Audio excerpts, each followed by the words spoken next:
ਸਤਿ ਸ਼੍ਰੀ ਅਕਾਲ। ਤੁਸੀਂ ਦੇਖ ਰਹੇ ਹੋ ਟੀਵੀ ਪੰਜਾਬ। ਮੈਂ ਹਾਂ ਜਸਵੀਰ ਤੇ ਖਬਰਾਂ ਦੇ ਇਸ ਬੁਲੇਟਿਨ 'ਚ ਤੁਹਾਡਾ ਸਵਾਗਤ ਹੈ।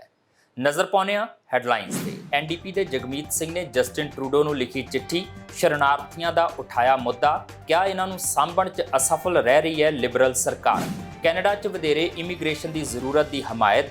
ਰਿਪੋਰਟ 'ਚ ਕੀਤਾ ਗਿਆ ਦਾਅਵਾ, ਕੰਮਕਾਜੀ ਆਬਾਦੀ 'ਚ ਹਰ ਸਾਲ 2.2% ਵਾਧੇ ਦੀ ਲੋੜ ਤੇ ਜ਼ੋਰ। ਪੰਜਾਬੀ ਭਾਈਚਾਰੇ ਲਈ ਮਾਣ ਦੀ ਗੱਲ। ਬ੍ਰਿਟਿਸ਼ ਕੋਲੰਬੀਆ ਸਰਕਾਰ ਨੇ ਵੈਨਕੂਵਰ ਦੇ ਉੱਘੇ ਪੰਜਾਬੀ ਵਕੀਲ ਪਾਲ ਸੰਧੂ ਨੂੰ ਸੂਬਾਈ ਅਦਾਲਤ 'ਚ ਜੱਜ ਨਿਯੁਕਤ ਕੀਤਾ। 8 ਅਗਸਤ ਨੂੰ ਜੱਜ ਦਾ ਅਹੁਦਾ ਸੰਭਾਲਣਗੇ ਪਾਲ ਸੰਧੂ।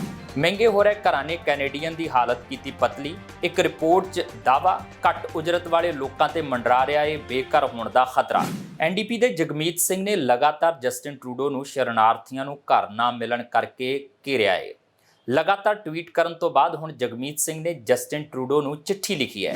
ਇਸ ਚਿੱਠੀ ਨੂੰ ਟਵੀਟ ਕਰਦਿਆਂ ਜਗਮੀਤ ਸਿੰਘ ਨੇ ਲਿਖਿਆ ਕਿ ਸਾਡੇ ਵਿੱਚੋਂ ਬਹੁਤ ਸਾਰੇ ਲੋਕਾਂ ਵਾਂਗ ਉਹ ਹਿੰਸਾ ਅਤੇ ਸਦਮੇ ਤੋਂ ਭੱਜ ਕੇ ਇੱਕ ਬਿਹਤਰ ਜ਼ਿੰਦਗੀ ਦੇ ਵਾਅਦੇ ਨਾਲ ਇੱਥੇ ਆਏ ਸਨ। ਹੁਣ ਉਹ ਸੜਕਾਂ ਤੇ ਸੌ ਰਹੇ ਨੇ ਕਿਉਂਕਿ ਇਸ ਲਿਬਰਲ ਸਰਕਾਰ ਨੇ ਉਹਨਾਂ ਨੂੰ ਅਸਫਲ ਕਰ ਦਿੱਤਾ ਹੈ। ਮੈਂ ਪ੍ਰਧਾਨ ਮੰਤਰੀ ਨੂੰ ਹਰ ਰੋਜ਼ ਯਾਦ ਦਿਵਾਉਂਦੇ ਹੋਏ ਲਿਖਿਆ ਹੈ ਕਿ ਉਹ ਕੰਮ ਕਰਨ 'ਚ ਅਸਫਲ ਰਹਿੰਦੇ ਨੇ, ਉਹਨਾਂ ਦਾ ਦਰਦ ਲੰਬਾ ਹੈ। ਇੱਕ ਨਵੀਂ ਰਿਪੋਰਟ ਨੇ ਕੈਨੇਡਾ ਲਈ ਵਧੇਰੇ ਇਮੀਗ੍ਰੇਸ਼ਨ ਦੀ ਜ਼ਰੂਰਤ ਦੀ ਹਮਾਇਤ ਕੀਤੀ ਹੈ। ਰਿਪੋਰਟ ਨੇ ਪਾਇਆ ਕਿ ਕੰਮਕਾਜੀ ਆਬਾਦੀ 'ਚ ਸਾਲ 2040 ਤੱਕ ਹਰ ਸਾਲ 2.2% ਵਾਧਾ ਕਰਨ ਦੀ ਜ਼ਰੂਰਤ ਹੈ, ਤਾਂ ਹੀ 2022 ਦੇ ਪੱਧਰ ਵਾਲਾ ਅਨੁਪਾਤ ਬਰਕਰਾਰ ਰੱਖਿਆ ਜਾ ਸਕੇਗਾ। ਨਾਲ ਹੀ ਰਿਪੋਰਟ 'ਚ ਕਿਹਾ ਗਿਆ ਹੈ ਕਿ ਜੇ ਮੁਲਕ ਨੂੰ 1990 ਤੋਂ 2015 ਦੇ ਦਰਮਿਆਨ ਦੇ ਸਮੇਂ ਵਾਲੀ ਕੰਮਕਾਜੀ ਆਬਾਦੀ ਚਾਹੀਦੀ ਹੈ ਤਾਂ ਇਸ ਸਮੂਹ ਦੀ ਆਬਾਦੀ ਹਰ ਸਾਲ 4.5% ਦੀ ਦਰ ਨਾਲ ਵਧਣੀ ਚਾਹੀਦੀ ਹੈ। ਇੱਕ ਨਵੀਂ ਰਿਪੋਰਟ ਨੇ ਕੈਨੇਡਾ ਲਈ ਵਧੇਰੇ ਇਮੀਗ੍ਰੇਸ਼ਨ ਦੀ ਜ਼ਰੂਰਤ ਦੀ ਹਮਾਇਤ ਕੀਤੀ ਹੈ। ਰਿਪੋਰਟ 'ਚ ਕੈਨੇਡਾ ਦੀ ਬੁੱਢੀ ਹੋ ਰਹੀ ਆਬਾਦੀ ਨੂੰ ਆਧਾਰ ਬਣਾ ਕੇ ਮੁਲਕ 'ਚ ਵਧੇਰੇ ਇਮੀਗ੍ਰੈਂਟਸ ਨੂੰ ਬੁਲਾਉਣ ਦੀ ਲੋੜ ਨੂੰ ਉਜਾਗਰ ਕੀਤਾ ਗਿਆ ਹੈ। ਡਿਜ਼ਯਾਰਡਨ ਦੀ ਸੋਮਵਾਰ ਨੂੰ ਜਾਰੀ ਰਿਪੋਰਟ 'ਚ ਇਸ ਨੁਕਤੇ ਦਾ ਵਿਸ਼ਲੇਸ਼ਣ ਕੀਤਾ ਗਿਆ ਹੈ ਕਿ ਕੈਨੇਡਾ ਵਿੱਚ 올ਡ ਏਜ ਡਿਪੈਂਡੈਂਸੀ ਰੇਸ਼ੋ ਬਰਕਰਾਰ ਰੱਖਣ ਲਈ ਕੰਮਕਾਜੀ ਆਬਾਦੀ 'ਚ ਕਿੰਨਾ ਵਾਧਾ ਹੋਣ ਦੀ ਜ਼ਰੂਰਤ ਹੈ। 15 ਤੋਂ 64 ਸਾਲ ਦੀ ਕੰਮਕਾਜੀ ਆਬਾਦੀ ਅਤੇ 65 ਸਾਲ ਤੇ ਉਸ ਤੋਂ ਵੱਧ ਉਮਰ ਦੀ ਆਬਾਦੀ ਦੇ ਅਨੁਪਾਤ ਨੂੰ 올ਡ ਏਜ ਡਿਪੈਂਡੈਂਸੀ ਰੇਸ਼ੋ ਕਿਹਾ ਜਾਂਦਾ ਹੈ। ਰਿਪੋਰਟ ਨੇ ਪਾਇਆ ਕਿ ਕੰਮਕਾਜੀ ਆਬਾਦੀ 'ਚ ਸਾਲ 2040 ਤੱਕ ਹਰ ਸਾਲ 2.2% ਵਾਧਾ ਕਰਨ ਦੀ ਜ਼ਰੂਰਤ ਹੈ, ਤਾਂ ਹੀ 2022 ਦੇ ਪੱਧਰ ਵਾਲਾ ਅਨੁਪਾਤ ਬਰਕਰਾਰ ਰੱਖਿਆ ਜਾ ਸਕੇਗਾ। ਨਾਲ ਹੀ ਰਿਪੋਰਟ 'ਚ ਕਿਹਾ ਗਿਆ ਕਿ ਜੇ ਮੁਲਕ ਨੂੰ 1990 ਤੋਂ 2015 ਦੇ ਦਰਮਿਆਨ ਦੇ ਸਮੇਂ ਵਾਲੀ ਕੰਮਕਾਜੀ ਆਬਾਦੀ ਚਾਹੀਦੀ ਹੈ ਤਾਂ ਇਸ ਸਮੂਹ ਦੀ ਆਬਾਦੀ ਹਰ ਸਾਲ 4.5% ਦੀ ਦਰ ਨਾਲ ਵਧਣੀ ਚਾਹੀਦੀ ਹੈ। ਡਿਜ਼ਯਾਰਡਨ 'ਚ ਕੈਨੇਡੀਅਨ ਅਰਥ ਵਿਵਸਥਾ ਦੇ ਸੀਨੀਅਰ ਡਾਇਰੈਕਟਰ ਰੈਂਡਲ ਬਾਰਟਲੇਟ ਵੱਲੋਂ ਇੱਕ ਕਥਨ ਕਿਹਾ ਗਿਆ ਜਿਸ ਵਿੱਚ ਉਹਨਾਂ ਨੇ ਕਿਹਾ, ਮੈਨੂੰ ਲੱਗਦਾ ਹੈ ਕਿ ਕੈਨੇਡਾ 'ਚ ਇਮੀਗ੍ਰੇਸ਼ਨ ਦੇ ਪੱਧਰ ਅਤੇ ਇਸ ਦੇ ਤੁਰੰਤ ਪ੍ਰਭਾਵਾਂ ਬਾਰੇ ਵਿਚਾਰ ਚਰਚਾ ਮੋਟੇ ਤੌਰ ਤੇ ਹਾਊਸਿੰਗ ਮਾਰਕੀਟ ਦੇ ਆਲੇ ਦੁਆਲੇ ਘੁੰਮਦੀ ਰਹਿੰਦੀ ਹੈ। ਇਸ ਕਰਕੇ ਮੈਂ ਚਾਹੁੰਦਾ ਸੀ ਕਿ ਇਮੀਗ੍ਰੇਸ਼ਨ ਦੇ ਕੁਝ ਵਿਆਪਕ ਸੰਦਰਭ ਪ੍ਰਦਾਨ ਕੀਤੇ ਜਾਣ ਕਿ ਕੈਨੇਡਾ ਲਈ ਇਮੀਗ੍ਰੇਸ਼ਨ ਕਿਉਂ ਮਹੱਤਵਪੂਰਨ ਹੈ। ਕੈਨੇਡਾ 'ਚ ਇਮੀਗ੍ਰੇਸ਼ਨ 'ਚ ਹੁੰਦੇ ਵਾਧੇ ਨੇ ਇਹ ਬਹਿਸ ਛੇੜ ਦਿੱਤੀ ਹੈ ਕਿ ਕੀ ਕੈਨੇਡਾ ਇੱਕ ਹਾਊਸਿੰਗ ਸੰਕਟ ਵਰਗੀ ਸਥਿਤੀ 'ਚ ਲਗਾਤਾਰ ਵਧਦੇ ਲੋਕਾਂ ਦੀ ਗਿਣਤੀ ਨੂੰ ਹੈਂਡਲ ਕਰਨ ਲਈ ਤਿਆਰ ਹੈ। 2022 ਦੌਰਾਨ ਇਤਿਹਾਸ 'ਚ ਪਹਿਲੀ ਵਾਰ ਕੈਨੇਡਾ ਦੀ ਆਬਾਦੀ 'ਚ 1 ਮਿਲੀਅਨ ਤੋਂ ਵੱਧ ਲੋਕਾਂ ਦਾ ਵਾਧਾ ਹੋਇਆ ਹੈ। ਇਹ ਤਕਰੀਬਨ ਸਾਰਾ ਹੀ ਵਾਧਾ ਪ੍ਰਵਾਸੀਆਂ ਅਤੇ ਅਸਥਾਈ ਨਿਵਾਸੀਆਂ ਦੇ ਵਾਧੇ ਕਾਰਨ ਦਰਜ ਕੀਤਾ ਗਿਆ ਹੈ। ਮੁਲਕ ਦੀ ਕੁੱਲ ਆਬਾਦੀ 2.7% ਦੀ ਦਰ ਤੇ ਵਧੀ ਜੋ ਕਿ 1957 ਤੋਂ ਬਾਅਦ ਦਾ ਸਭ ਤੋਂ ਤੇਜ਼ ਵਾਧਾ ਹੈ। ਲਿਬਰਲ ਸਰਕਾਰ ਨੇ 2025 ਤੱਕ ਹਰ ਸਾਲ 5 ਲੱਖ ਇਮੀਗ੍ਰੈਂਟਸ ਨੂੰ ਕੈਨੇਡਾ ਸੱਦਣ ਦਾ ਟੀਚਾ ਮਿਥਿਆ ਹੈ। ਵਧੇਰੇ ਇਮੀਗ੍ਰੇਸ਼ਨ ਦੀ ਵਕਾਲਤ ਕਰਨ ਵਾਲਿਆਂ ਦੀ ਦਲੀਲ ਹੈ ਕਿ ਕੈਨੇਡੀਅਨ ਲੇਬਰ ਮਾਰਕੀਟ ਵਿੱਚ ਕਾਮਿਆਂ ਦੀ ਸਖਤ ਜ਼ਰੂਰਤ ਹੈ ਅਤੇ ਸੇਵਾ ਮੁਕਤ ਹੋ ਰਹੀ ਆਬਾਦੀ ਦੇ ਮੱਦੇਨਜ਼ਰ ਕੈਨੇਡਾ 'ਚ ਟੈਕਸ ਭਰਨ ਵਾਲੀ ਆਬਾਦੀ ਦਾ ਪੱਧਰ ਬਰਕਰਾਰ ਰੱਖਣ ਲਈ ਵੀ ਵਧੇਰੇ ਇਮੀਗ੍ਰੇਸ਼ਨ ਦੀ ਜ਼ਰੂਰਤ ਹੈ। ਹਾਲ ਹੀ ਦੇ ਪ੍ਰਵਾਸੀਆਂ ਖਾਸ ਤੌਰ ਤੇ ਇਕਨੋਮਿਕ ਸਟਰੀਮ ਤਹਿਤ ਕੈਨੇਡਾ ਆਉਣ ਵਾਲਿਆਂ 'ਚ ਰੁਜ਼ਗਾਰ ਦਾ ਪੱਧਰ ਪਿਛਲੇ ਪ੍ਰਵਾਸੀਆਂ ਨਾਲੋਂ ਬਿਹਤਰ ਰਿਹਾ ਹੈ। ਅਜਿਹਾ ਫੈਡਰਲ ਇਮੀਗ੍ਰੇਸ਼ਨ ਨੀਤੀ 'ਚ ਬਦਲਾਅ ਦੇ ਕਾਰਨ ਹੋਇਆ। ਸਟੈਟਿਸਟਿਕਸ ਕੈਨੇਡਾ ਦੇ ਅਨੁਸਾਰ 2018 'ਚ ਇਕਨੋਮਿਕ ਮਾਈਗ੍ਰੈਂਟ ਸਟ੍ਰੀਮ ਤਹਿਤ ਆਏ ਮੁੱਖ ਬਿਨੇਕਾਰਾਂ ਦੀ ਔਸਤ ਉਜਰਤ ਕੈਨੇਡਾ 'ਚ 1 ਸਾਲ ਬਿਤਾਉਣ ਤੋਂ ਬਾਅਦ ਕੈਨੇਡੀਅਨ ਆਬਾਦੀ ਤੋਂ ਵੱਧ ਦਰਜ ਹੋਈ।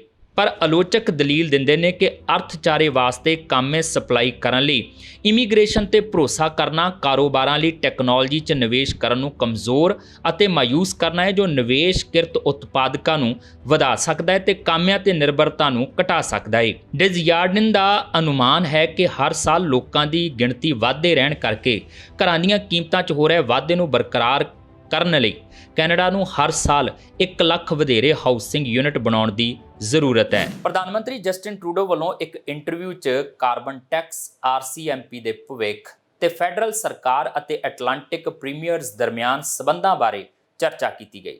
ਟਰੂਡੋ ਨੇ ਕਿਹਾ ਕਿ 1 ਜੁਲਾਈ ਤੋਂ ਐਟਲਾਂਟਿਕ ਕੈਨੇਡਾ 'ਚ ਪ੍ਰਭਾਵੀ ਹੋਏ ਫੈਡਰਲ ਕਾਰਬਨ ਪ੍ਰਾਈਸਿੰਗ ਪ੍ਰੋਗਰਾਮ ਲਈ ਫੈਡਰਲ ਸਰਕਾਰ ਨੂੰ ਕਾਫੀ ਨੁਕਤਾਚੀਨੀ ਦਾ ਸਾਹਮਣਾ ਕਰਨਾ ਪਿਆ। ਜ਼ਿਕਰਯੋਗ ਹੈ ਕਿ ਪਿਛਲੇ ਕਈ ਹਫ਼ਤੇ ਐਟਲਾਂਟਿਕ ਪ੍ਰੀਮੀਅਰਜ਼ ਵੱਲੋਂ ਕਾਰਬਨ ਵਿਰੋਧੀ ਟੈਕਸ ਕੈਂਪੇਨ ਚਲਾਉਣ 'ਚ ਹੀ ਬਿਤਾਏ ਗਏ ਨੇ।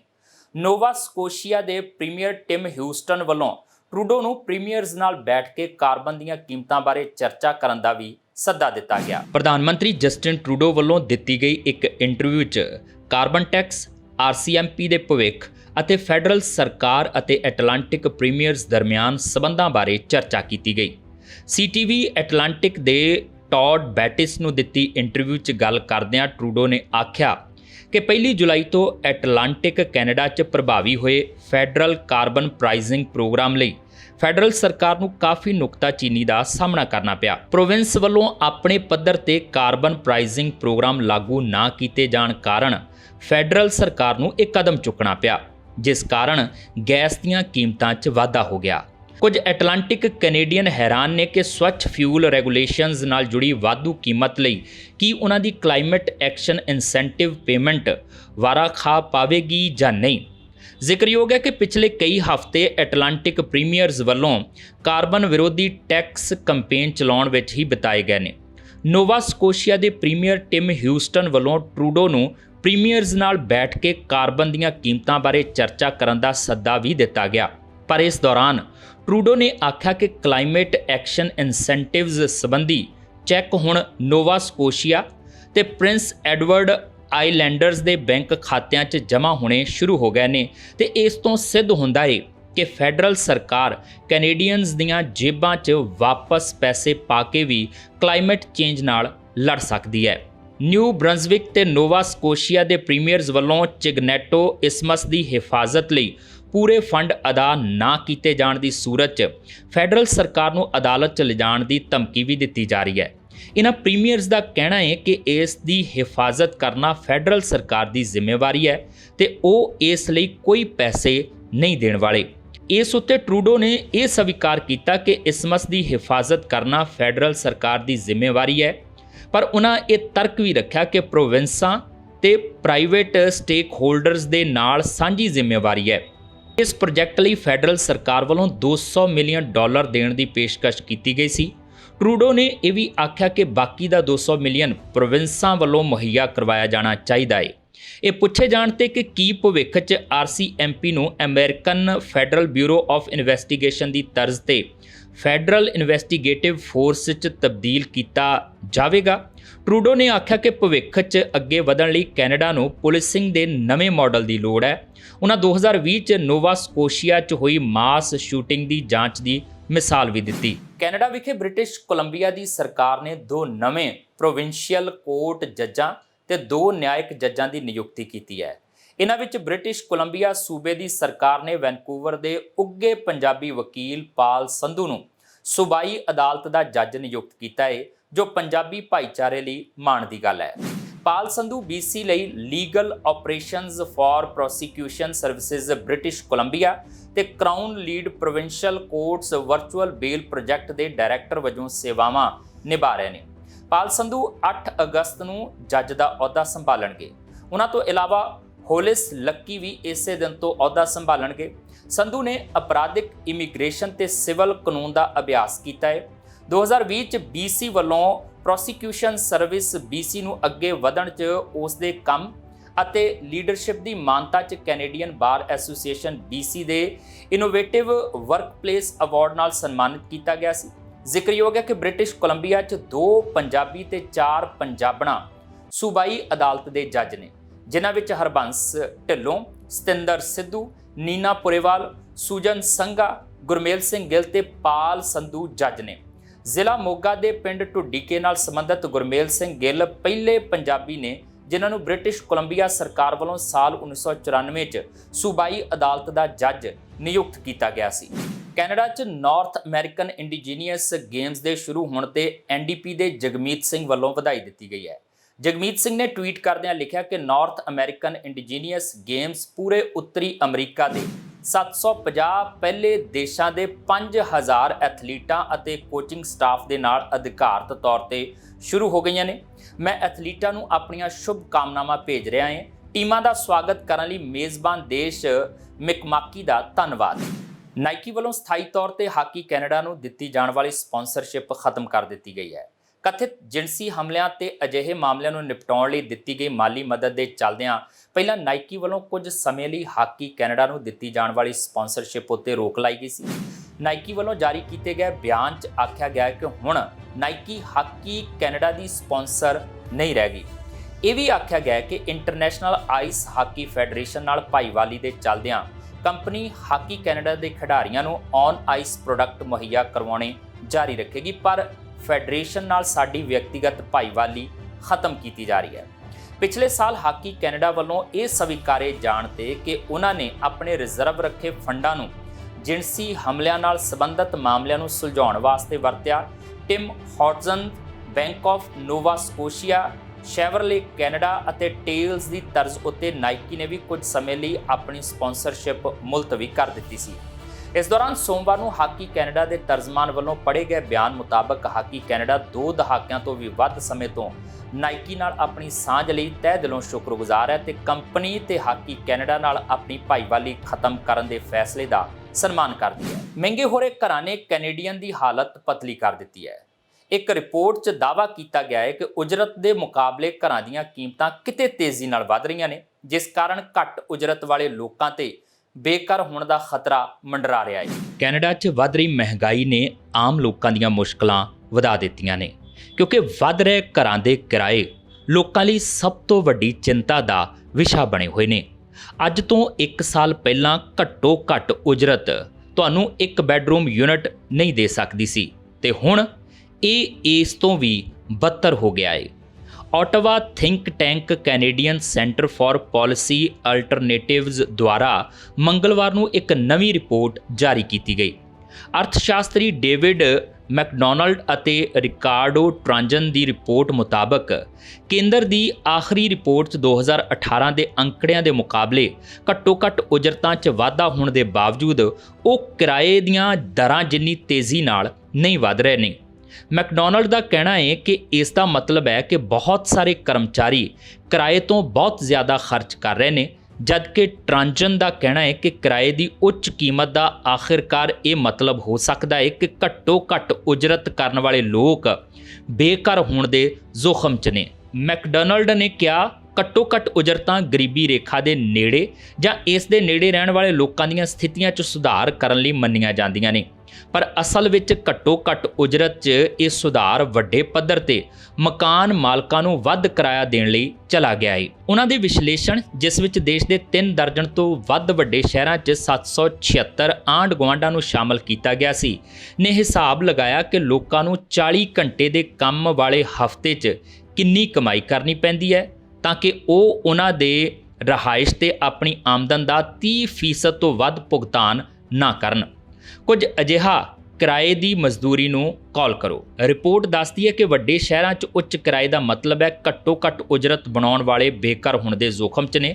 ਮੈਕਡੋਨਲਡ ਦਾ ਕਹਿਣਾ ਹੈ ਕਿ ਵੱਧਦੀਆਂ ਵਿਆਜ ਦਰਾਂ ਅਤੇ ਉਸਾਰੀ ਦੀ ਉੱਚ ਲਾਗਤ ਕਾਰਨ ਚੀਜ਼ਾਂ ਤੇਜ਼ੀ ਨਾਲ ਵਿਗੜ ਰਹੀਆਂ ਨੇ, ਜਦਕਿ ਟ੍ਰਾਂਜਨ ਨੇ ਸੂਬਾਈ ਕਾਨੂੰਨਾਂ ਵੱਲ ਇਸ਼ਾਰਾ ਕੀਤਾ ਜੋ ਬਾਜ਼ਾਰ ਦੀਆਂ ਸਥਿਤੀਆਂ ਨੂੰ ਵਿਗਾੜਦਾ ਹੈ, ਜਿਸ ਵਿੱਚ ਓਨਟਾਰੀਓ ਦੇ ਨਵੇਂ ਯੂਨਿਟਾਂ ਲਈ ਕਿਰਾਏ ਦੇ ਨਿਯੰਤਰਣ ਨੂੰ ਹਟਾਉਣ ਅਤੇ ਲੀਜ਼ ਟ੍ਰਾਂਸਫਰ ਨੂੰ ਖਤਮ ਕਰਨ ਦੀ ਕਿਊਬਿਕ ਦੀ ਕੋਸ਼ਿਸ਼ ਵੀ ਸ਼ਾਮਿਲ ਹੈ।